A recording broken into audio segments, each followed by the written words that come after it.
أشهد أن محمدا رسول الله.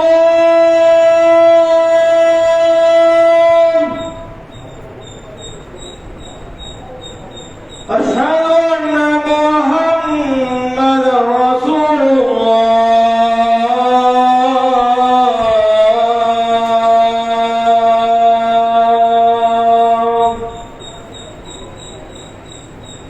حي على الصلاة.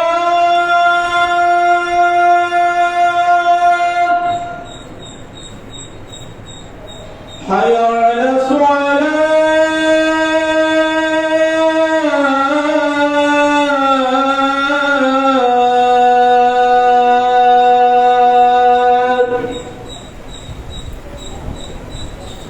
حي على الفلاح.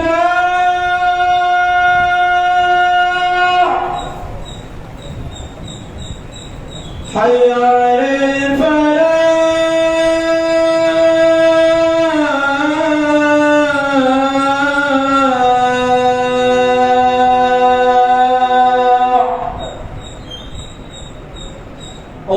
الله أكبر.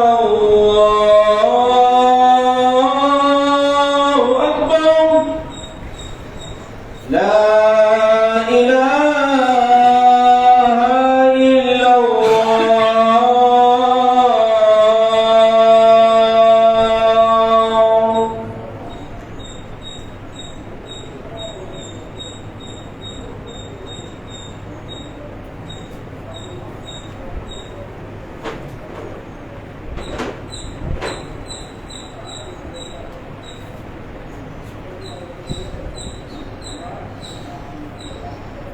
الحمد لله نحمده ونستعينه ونستغفره نعوذ بالله من شرور انفسنا ومن سيئات اعمالنا من يهده الله فلا مضل له ومن يضلل فلا هادي له أشهد أن لا إله إلا الله وأشهد أن محمدا عبده ورسوله أما بعد اللهم صل على محمد وعلى آل محمد كما صليت على إبراهيم وعلى آل إبراهيم إنك حميد مجيد اللهم بارك على محمد وعلى آل محمد كما باركت على إبراهيم وعلى آل إبراهيم إنك حميد مجيد தூளே தெரியாமல் மானத்தை படுத்து நாளில் பெரும்படியாக அல்லாஹ்வுக்கே புகழ். அந்த ஓரிகளின் சாந்தியும் சமாதானமும் நமது தலைவர் நபிகள் நாயகம் ஸல்லல்லாஹு அலைஹி வஸல்லம் அவர்கள் மீதும் அவர்களுடைய குடும்பத்தாரின் சஹாபாக்கள் சஹாபிய பெண்கள் மீதும் தாபீன்கள் தபோ தாபீன்கள் மீதும் இந்த மார்க்கத்தை அதன் தூய வழியில் சொல்லக்கூடிய நல்லவர்கள் மீதும் இந்த ஜும்மாவிற்கு வருகின்றுள்ள நம் அனைவரும் மீதும் ஏக இறைவன் சாந்தியும் சமாதானம் என்றென்றும் இன்று நிலவரமாக என்று பிரார்த்தித்தவனாக எனது ஜும்மாவுடைய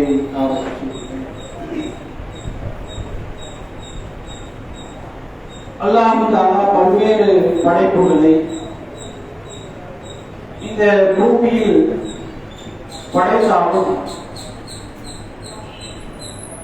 மனிதர்களை தாக்கிய எல்லா படைப்புகளும் மனிதர்களுக்காகத்தான் அல்லாஹ் தஆலா படைத்திருப்பதாக திருமறை குர்ஆனில் நமக்கு சொல்லி காட்டுகிறார். இந்த ஒட்டுமொத்த உலகத்திலும் மனிதர்கள் அவர்களுக்குரிய தேவைகள், அவர்களுக்கு உண்டான வசிப்பிடங்கள் எல்லாவற்றையும் அமைத்துக் கொள்வதற்காகத்தான் இன்ன பிற படைப்புகளே படைக்கப்பட்டதாக அல்லாஹ் சொல்லும் பொழுது எவ்வளவு தூரம் மனிதர்கள் மீது அல்லாஹ் தஆலா நேசத்தை வைத்திருக்கிறான் என்று நாம் சிந்திக்க கடமைப்பட்டிருக்கிறோம். அவ்வளவு நேசத்துக்குரிய இறைவன் அவன் நமக்கு தந்திருக்கக்கூடிய கடமைகளை நாம் மீறும் பொழுது அதற்கு அல்லாஹ் தஆலா அதற்கும் தண்டனை வைத்திருக்கிறார். எல்லா ஆரோக்கியமும் ஆற்றலும் எல்லாம் கொடுத்தும் மனிதன் தொழாமல் இருக்கிறான். தொழாத நபர்களுக்கும் அல்லாஹ் தஆலா தண்டனை வைத்திருக்கிறார். உடல் ஆரோக்கியத்தோடு இருக்கிறார்கள், அனைத்து வேலைகளும் அவர்களால் செய்ய முடிகிறது. ஆனாலும் நோன்பு நோக்காமல் அலட்சியப்படுத்துகிறார்கள். அவர்களுக்கும் அல்லாஹ் தஆலா சில தண்டனைகளை விதித்திருக்கிறார்.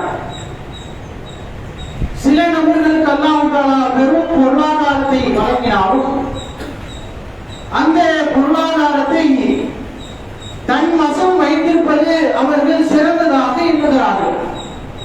அப்படிப்பட்ட நபர்கள் தர்மம் செய்யாமல், ஜகாத்துகள் வழங்கப்படாமல் தன் அளவில் அந்த பொருளாதாரத்தை வைத்துக் கொள்வது என்பது நம்மளுடைய வாழ்க்கைக்கு சிறந்ததாக எண்ணிக்கொண்டு அப்படி நடந்து கொள்ளக்கூடியவர்களுக்கும் அல்லாஹ் தஆலா சில தண்டனைகள் வைத்திருக்கிறார்.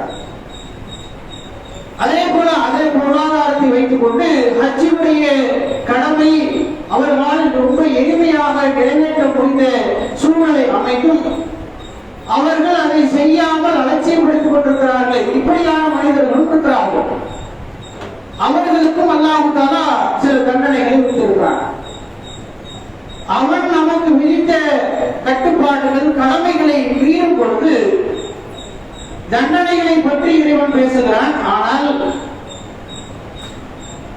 தான் படைத்த படைப்பினர்கள் தன்னிடத்திலே பேசாமல், அதாவது பிரார்த்தனை செய்யாமல், தன் அளவில் அவனுடைய முழு மனதிலே உள்ள விஷயங்களை எல்லாம் கொட்டாமல் இருக்கிறார்களே, பிரார்த்தனை செய்யாமல் அலட்சியப்படுத்துகிறார்களே, அப்படியான நபர்களை பார்த்து அல்லாஹ் சொல்லும் பொழுது அவன் பெருமை அடிக்கிறான் என்று பேசுகிறான். ஏன்? அவனிடத்தில் செல்வம் இருக்கிறது, எனக்கு எந்த கடன் சுமையும் இல்லை, எல்லாவற்றுக்கும் ஏதோ ஒரு பொருளாதார ரீதியாக மன ரீதியாக அவன் நிறைவான ஒரு வாழ்க்கையில் இருப்பதாக எண்ணிக்கொண்டு தன் அளவில் இருக்கக்கூடிய சிரமங்களை இறைவனிடத்தில் பகிராமல் தன்னிடத்தில் இருக்கக்கூடிய பொருளாதாரத்தை இறைவனிடத்திலே நன்றி செலுத்தாமல் அவன் அலட்சியமாக இருக்கக்கூடிய அந்த சூழலை இறைவன் எப்படி பார்க்கிறான் என்றால் மனிதன் பெருமை எடுக்கிறான் என்று சொல்லி காட்டுகிறான். ஏன் அப்படியான ஒரு வார்த்தையை இறைவன் பயன்படுத்துகிறான் என்றால் பொருளாதாரத்தை வழங்குவது இறைவன். பொருளாதாரத்தை பற்றி பேசும் பொழுது பல்வேறு இடங்களில் அல்லாஹ் தஆலா பொருளாதாரத்தை எப்படி பேசுகிறான் என்றால், நான் உங்களுக்கு வழங்கியவற்றிலிருந்து நீங்கள் நல்வழியில் செலவு செய்யுங்கள், நான் தான் உங்களுக்கு வழங்குகிறேன். நான் உங்களுக்கு உழைத்து நான் உங்களுக்கு சிரமப்பட்டு பல்வேறு நபர்களின் இடத்தில் பேசி அப்படியாக உங்களிடத்தில் பொருளாதாரம் சேரவில்லை. நீங்கள் எவ்வளவு உழைத்தாலும் சிரமப்பட்டாலும் வேதனை சிந்தினாலும் ரத்தமாக சிந்தினாலும் செய்தார். இறைவன் யாருக்கு நாடுகிறானோ அவர்களுக்கு பொருளாதாரம் வருகிறது. அப்படியான பொருளாதாரம் வந்த பிறகு அவன் தன் அளவில் உள்ள அந்த நிம்மதியோடு இருக்கிறானே தவிர இறைவனிடத்தில் நன்றி செலுத்த மாட்டான். இறைவனிடத்தில் இறைவா நீ தந்திருக்கக்கூடிய பொருளாதாரத்தை மேலும் பறக்கச் செய், அதுவும் கேட்கவில்லை. இறைவன் ஏதோ கொடுத்தது போதும் என்ற மனத்திற்குள் இருக்கிறான். இறைவன் அருள் குறைவாக இவ்வளவுதான் தருவேன் என்ற மனநிலையில் இறைவன் இல்லை. ஆனால் மனிதன் எந்த அளவுக்கு இருக்கிறான் என்றால் இது போதும் என்று இருக்கிறான். யாரிடத்திலே? தந்த பொருளாதாரம் போதும் என்ற உலகத்தில் இருக்க வேண்டும். இறைவனிடத்தில் கேட்கும் பொழுது எதெல்லாம் கிடைக்காது, எதெல்லாம் நம்மளால் அதை எட்ட முடியாது என்று எண்ணுகிறோமோ அதை கூட கேட்பதற்கான அனைத்து தகுதி படைக்கும் இறைவன். அப்படியான உள்ளம் அவனை நாம் நினைக்க வேண்டும். அப்படி நினைத்தால்தான் நம்முடைய கையை ஏற்றும் பொழுது அவரிடத்திலே எந்த ஒரு அந்த தடை இல்லாமல் பேசக்கூடிய ஒரு ஆற்றல் நமக்கு வரும்.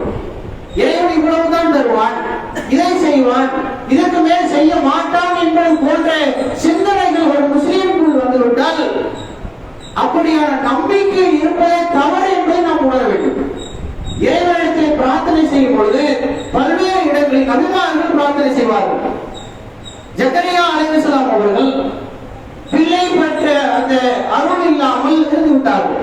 எவ்வளவு நாட்கள் தன்னுடைய மனைவியை பற்றி சொல்லும் பொழுது என் மனைவியோ மலடியாக இருக்கிறார். மலடி என்றால் பிள்ளை பெறுவதற்கான ஆற்றல் முடிஞ்சிருச்சு. அந்த அவர்களுக்குண்டான அந்த மாதவிடாய் காலம் என்பதை முடிந்து அவர்கள் பிழை கொண்டிருக்கிறார்கள். அப்பொழுது மரியம் அலைஹிஸ்ஸலாம் அவர்களுக்கு வழங்கப்படுகின்ற அருளை பார்த்துவிட்டு என்னுடைய இறைவனிடத்தில் கேட்பதற்கு எனக்கு என்ன என்று கேட்கிறார்கள். இறைவனிடத்தில் நற்செய்தி வருது, உனக்கு ஒரு ஆண் குழந்தை குழந்தையை அல்லாஹ் தஆலா வளர்த்திருக்கிறான். எஹ்யா என்ற ஒரு ஆண் குழந்தையை அல்லாஹ் தஆலா அவருக்கு வழங்கி அவரே அவர் ஆச்சரியப்படுறார். எனக்கு குழந்தையா? நானும் வயது முடிந்தவனாக இருக்கிறேன். நான் ரொம்ப வயதாகி இனிமேல் பிள்ளை பெறாது என்ற ஆற்றல் அடைந்தவனாக இருக்கிறேன். என்னுடைய மனைவியோ மலடியாக இருக்கிறார். எப்படி எங்களுக்கு பிள்ளை பெறும்? அப்படித்தான் ஒரே வார்த்தையில் முடிச்சார் வழக்குமார்கள். அப்படித்தான் இறைவன் நாடிவிட்டால் அது உங்களுக்கு அடைந்தே தீரும். இது எப்படி நான் நம்புவது என்று கேட்கிறார்கள். 3 நாட்கள் உங்களால் பேச முடியாது, நீங்கள் நினைத்தாலும் உங்களால் பேச முடியாது என்ற அந்த செய்தியோடு அவர்கள் செல்கிறார்கள். 3 நாட்கள் அவர்களால் பேச முடியவில்லை. பிள்ளை பெற தன்னுடைய மனைவிக்கு கிடைத்து விட்டது.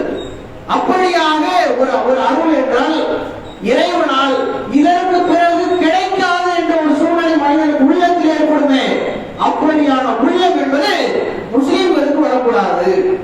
எல்லா சூழ்நிலையிலும் சோதனைகள், பல்வேறு சிரமங்கள் மனிதர்களுக்கு உண்டாகும் வரும். ஆனால் இதையெல்லாம் சரி செய்யக்கூடிய இடத்தில் இறைவன் நாடினால் நடக்கும் என்ற நம்பிக்கையோடு மனநிலையோடு அவங்க இந்த உலகத்தில் வாழ வேண்டும். ஒரு நிமிடம் கூட அவருடைய உள்ளம் இது சரி செய்யப்படாது, இதிலிருந்து நாம் மீள மாட்டோம் என்பது போன்ற சிந்தனைகள் அவருடைய உள்ளத்தில் வரக்கூடாது என்பதற்காகத்தான் எல்லாவற்றையும் என்னிடத்தில் பிரார்த்தனை செய்யுங்கள். அந்த எந்த அளவிற்கு அல்லாஹ்வுடைய தூதர் அவர்கள் சொல்லி காட்டுகிறார்கள் என்றால், எல்லா வணக்க வழிபாடுகளை விட சிறந்தது இறைவனிடத்திலே துஆ செய்வது, குல் இபாதா என்று சொன்னார்கள். வணக்க வழிபாடுகளிலேயே சிறந்த ஒன்று இறைவனிடத்திலே நீங்கள் பிரார்த்தனை செய்வது. அந்த பிரார்த்தனையில் மனிதர்களுக்கும் இறைவனுக்கும் எந்த தடையும் இல்லாமல் அதை ஒழிப்பதற்காக தான் தர்கா வழிபாடையே நாம் ஒவ்வொரு ஊர்களிலும் இருந்து கொண்டிருக்கிறோம். இவ்வளவு சிரமம் மத்தியிலும் அதை ஆதரித்தால் இன்றளவும் நம்மோடு நெருக்கம் அடைவதற்கு பல்வேறு நபர்கள் இருக்கிறார்கள். ஆனால் அதை முழுக்க தவறு. அது இறைவனுக்கும் நமக்குமான ஒரு பெரும் நெருக்கத்தை அது உடைக்கிறது என்பதற்காக உடைக்கும்.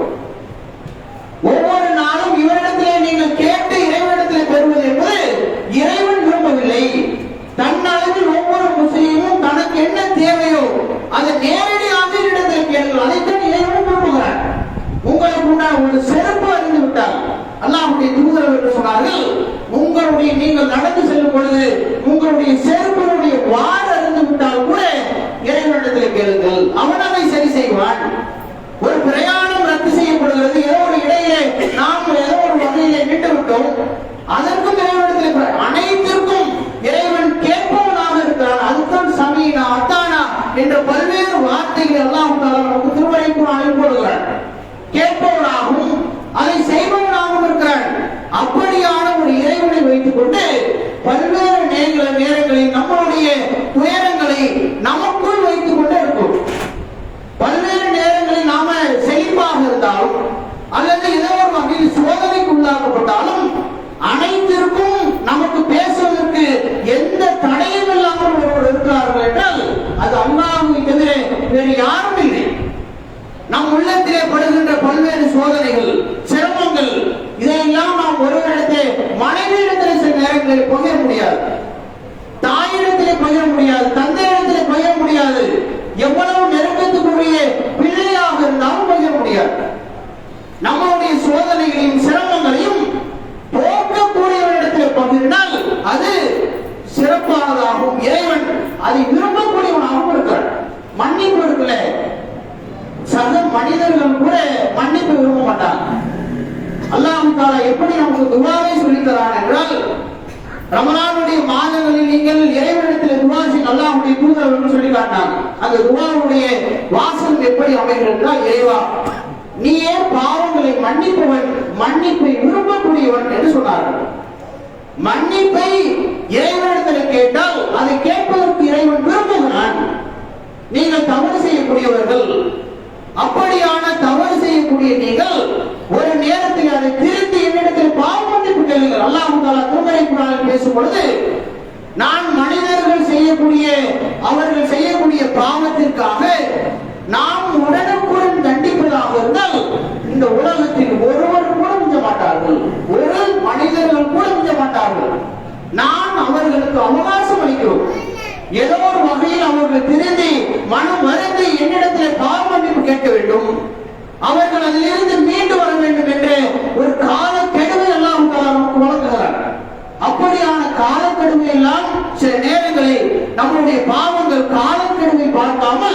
அதிலேயே மீண்டு இருக்கக்கூடிய ஒரு தன்மை இடத்துல இருக்கிறது. இறைவனிடத்திலே யூனுஸ் அலைஹிஸ்ஸலாம் அவர்களுடைய வரலாற்று செய்தியை படித்து பாருங்கள். நபி யூனுஸ் அலைஹிஸ்ஸலாம் அவர்கள் ஒரு சின்ன செய்திக்காக கோபப்பட்டு திரும்புகிறார்கள்.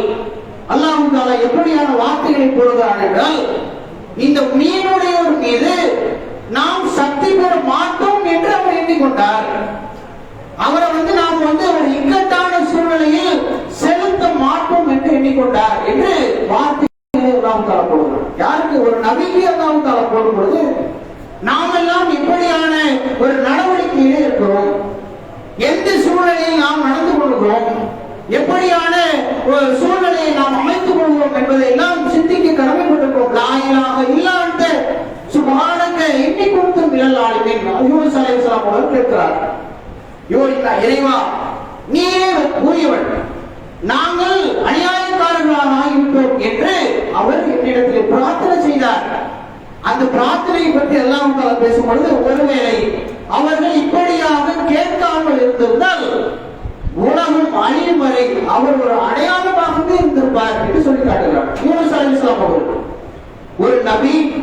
ஒரு நபியுடைய தன்மைக்கு மாற்றமாக ஒரு சில காரியங்கள் நடக்கும் பொழுது அல்லாஹ் தஆலா இவ்வளவு கடுமையாக பிடிக்கிறான் என்றால், அது பிடித்த பிறகு அதை பிடித்து வைத்திருக்கக்கூடிய ஆற்றல் உடையவன், நான் என்னை மன்னிக்க மாட்டேன் என்று சொல்லக்கூடிய ஆற்றல் உடையவன், இறைவனிடத்திலே மன்றாடி கேட்கும் பொழுது நான் அவர்களை மன்னித்தோம், வேறு எந்த வார்த்தையும் இல்லை, இறைவா நீ தூயவன், நாங்கள் அநியாயக்காரர்கள் ஆகிவிட்டோம், என்னை நீங்கள் மன்னிச்சிரு.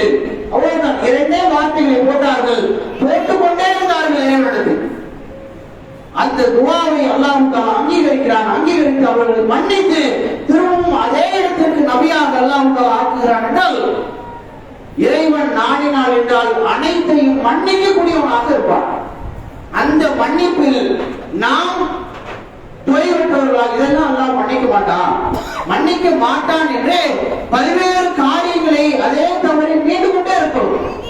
அதிலிருந்து மீறாமல் அதையே செய்யக்கூடிய நபர்களாக இருக்கிறோம். ஆனால் அல்லாஹ் விரும்புவது நம்முடைய தவறுகளில் இருந்து வெளியே வந்து இறைவனிடத்தில் பிரார்த்தனை செய்து அதிலிருந்து நாம் மீற வேண்டும் என்பதுதான் நம்முடைய ஆசை.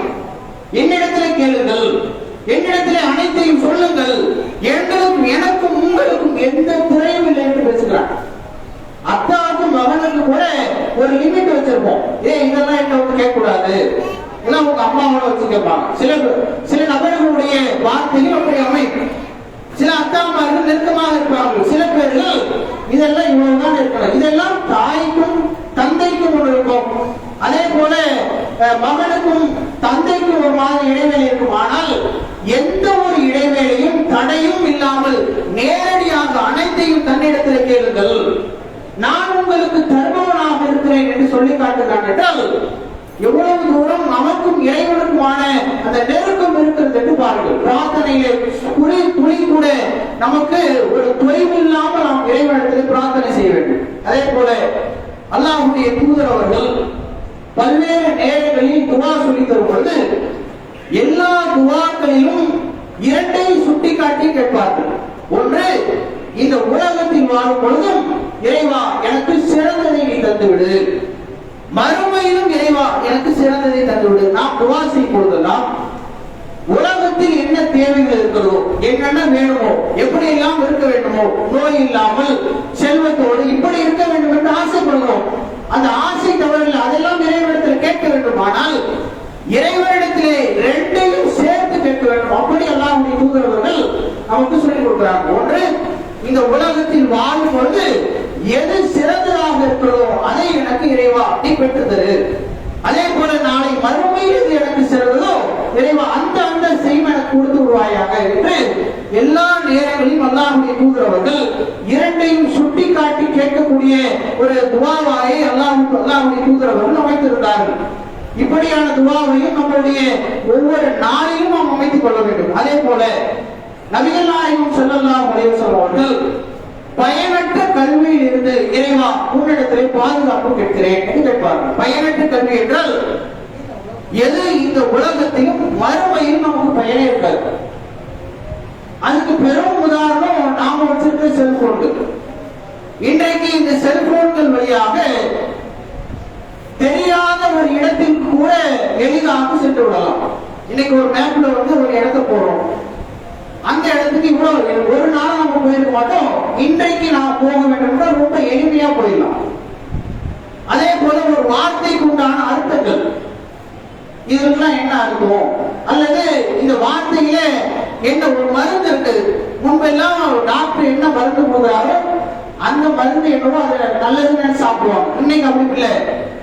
அந்த மருந்தை இவங்களே போட்டு அதுல என்னென்ன கெமிக்கல் இருக்குது, என்னென்ன சைடு எஃபெக்ட் இருக்குன்னு பார்க்கிற அளவிற்கான ஒரு உலகத்திலே வாழ்க்கை கொண்டிருக்கிறோம். அவர்களே போட்டு இதுல இவ்வளவு சைடு எஃபெக்ட் இருக்கு, இதையே சாப்பிடணும்னு நினைச்சு அதை ஒதுக்குறாங்க. அந்த அளவிற்கு ஒவ்வொரு தேவைகளையும் செயல்பாடுகளையும் செல்போன்களிலே பயன்படுத்துவோம். இன்னும் கூடுதலாக நன்மைக்குரிய விஷயங்களை சொல்றாங்க. குர்ஆன் இருக்குது. முன்பெல்லாம் நாம ரமலானுடைய மாதத்துல பல நபர்கள் குர்ஆனுடைய அந்த சின்ன புக் வச்சிருப்பாங்க. குர்ஆன் பள்ளியிலேயே வாசிப்பாங்க. போற இடத்துல எல்லாம் நம்ம குர்ஆன் நன்மையை சேர்க்கணும் என்பதற்காக சின்ன சின்ன புத்தகம் வடிவில் உள்ள குர்ஆனை பாக்கெட்ல வச்சு ஓடுவாங்க. கடையில இருக்கும் போது ஃப்ரீயா இருக்க டைத்துல ஓடுவாங்க, வேற இடத்துல தனியாக இருக்கும் பொழுது எல்லாம் ஓடுவார்கள்.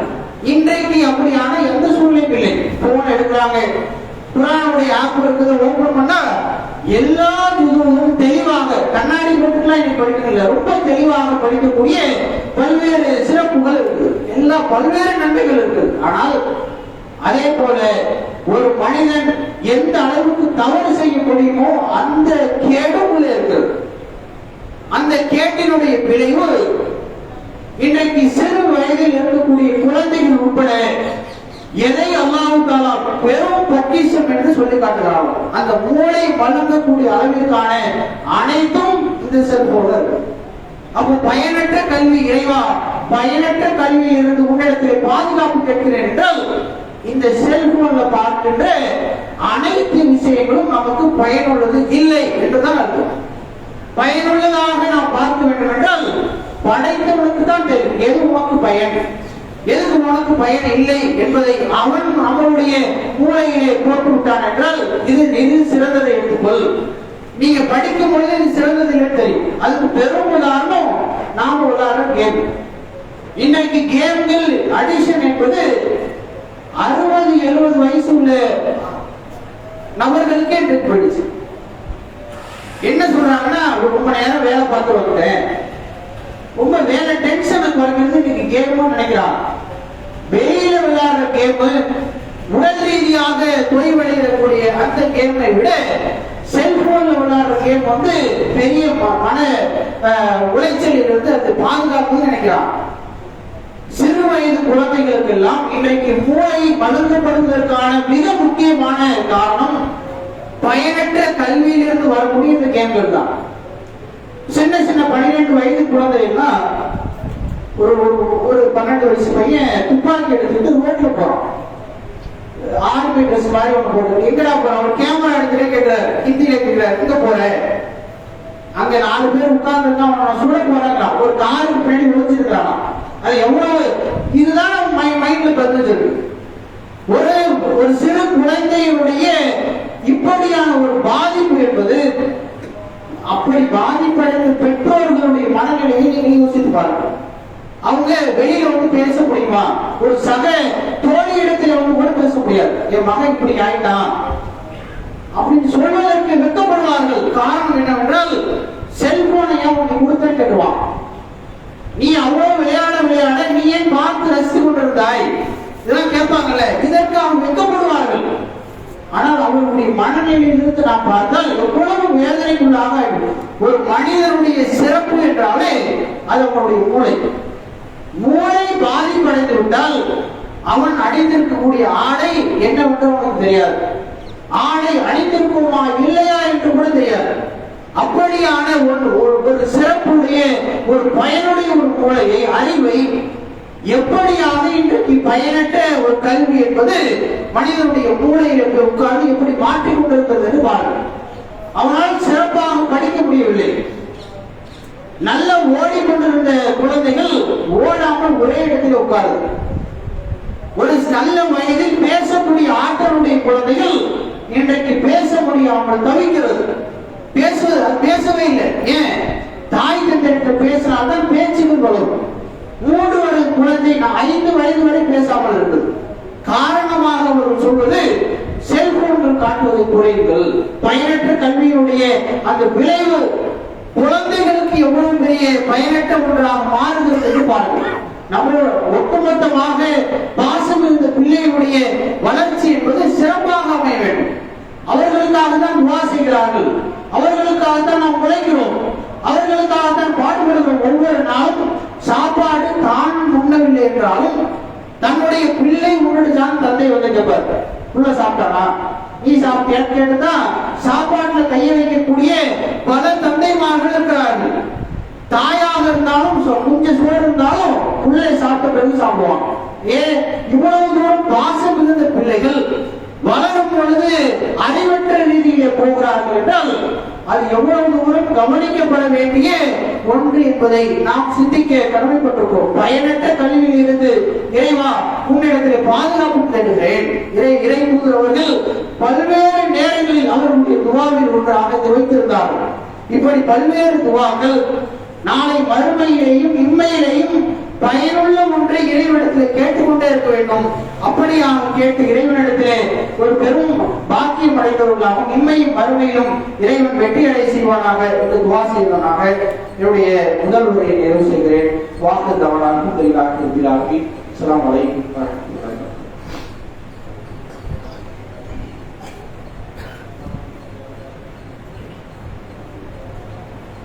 அல்ஹம்துலில்லாஹ் தமிழ்நாடு தர்ம ஜமாத் இந்த ஜமாத்தின் வாயிலாக கடந்த 6 மாத காலங்களாக அழகிய முன்மாதிரி நம் இப்ராஹிம் அலைஹிஸ்ஸலாம் என்ற இந்த செயல் திட்டத்தின் கீழ் ஒவ்வொரு மாதமும் பல்வேறு தலைப்பின் கீழ் மக்களிடத்தில் தாவா பணிகளை நாம் செய்து வருகிறோம்.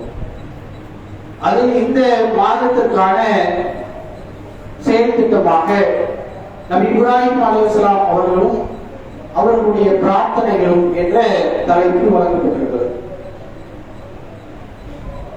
ஏன் இப்படியான தலைப்புகள் வழங்கப்படுகிறது என்றால்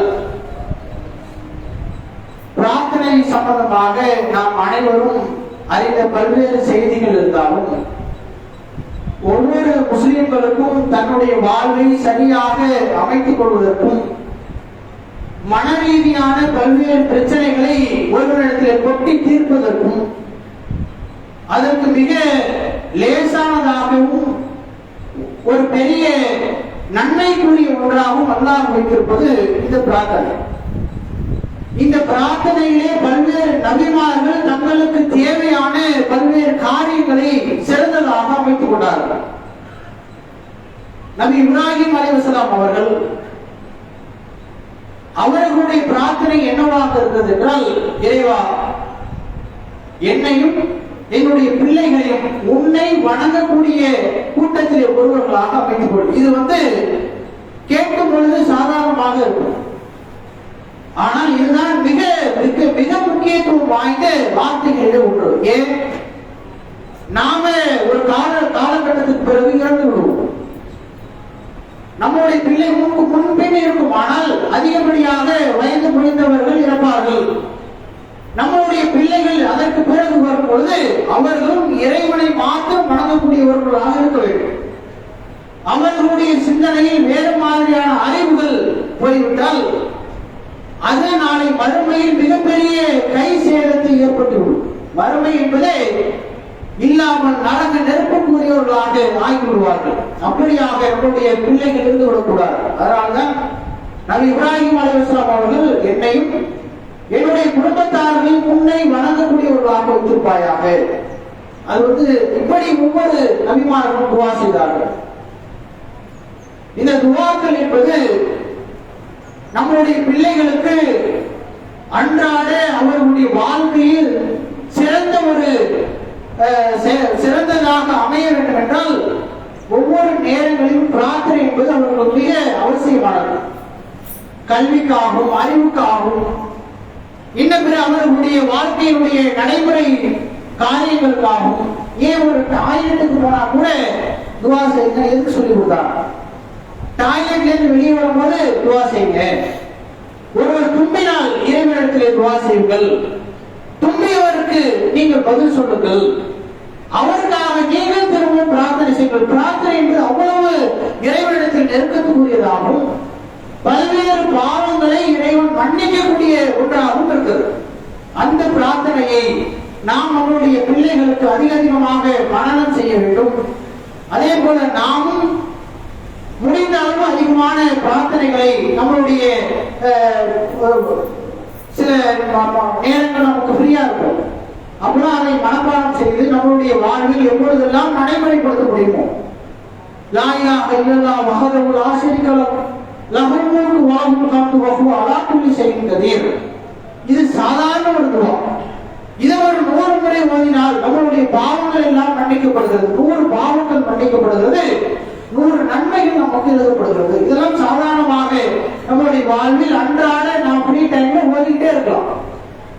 அல்லாஹ்வுடைய தூதரவர்கள் யார் எங்கே எல்லாம் அல்லாஹ்வை துதிக்கிறார்களோ, புகழ்கிறார்களோ, அங்கே எல்லாம் இதற்கென்றே கண்காணிக்கப்படுகின்ற வானவர்கள் நிறைந்து நிற்கிறார்கள். அவர்களை பற்றியான செய்தியை இறைவனிடத்தில் கொண்டு சேர்க்கிறார்கள். இறைவா, இவர்கள் எல்லாம் உன்னை புகழ்கிறார்கள், இவர்கள் எல்லாம் உன்னை துதிக்கிறார்கள். அது நீண்ட சம்பவமாக மாணவர்களுடைய செய்தி எல்லாம் நமக்கு சொல்லி காட்டுகிறார். அப்படியாக நம்மளுடைய ஒவ்வொரு சின்ன சின்ன துவா கூட புகழக்கூடிய வார்த்தைகள் அல்லது பாவத்துக்குரிய பிரயாசங்கள்லாம் கேட்கிறோமே, இதெல்லாம் இறைவனிடத்திலே எதிர்பார்த்து கொண்டே இருக்கிறார்.